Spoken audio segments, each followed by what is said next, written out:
Hi, this is Jamey with Stonemeyer Games, and I'm here today to talk about my favorite game mechanism in the Palaces of Carrara. This is a Euro game that takes about 45 to 60 minutes to play, and I guess it's an action selection game. On your turn, you can choose from 3 different actions. And my favorite game mechanism that I really love about this game, so much so that when we played it for the first time the other night, we learned it and played it in an hour and then immediately played it again, and it took 45 minutes. My favorite mechanism is the way you score in this game. I mentioned that it's an action selection game, and on your turn you can choose to do one action. You can buy resources from this cool rondel. You can build a building, which amounts to a tile that you buy from a common area on the board, or you can score. The reason that I love this and that this mechanism is pretty unique among Euro games is that you choose the timing of when you want to score. In most Euro games, there are a few little ways to get points during the game, maybe through cards or other actions you can take. But the main scoring happens at the end of the game.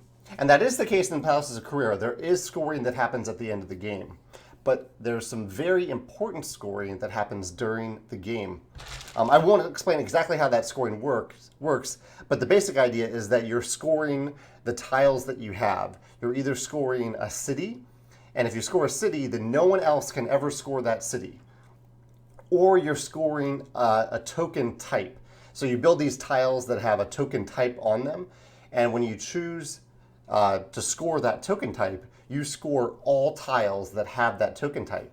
And so there's this element of push and pull where you're deciding how early is too early to score this token type, or do I think I'm going to build more buildings that have this token type later, and do I want to wait to maximize that scoring? Because you can only score that token type once. You actually have a limited number of these tokens. You have 6 tokens with which you can score. So you're balancing this idea of the timing of when you're scoring, and ideally you'd want to use most of these scoring tokens if you can. You only have to use 4 of them to actually trigger the end of the game, but ideally you'd score as often as you can. But I love this idea that you give the players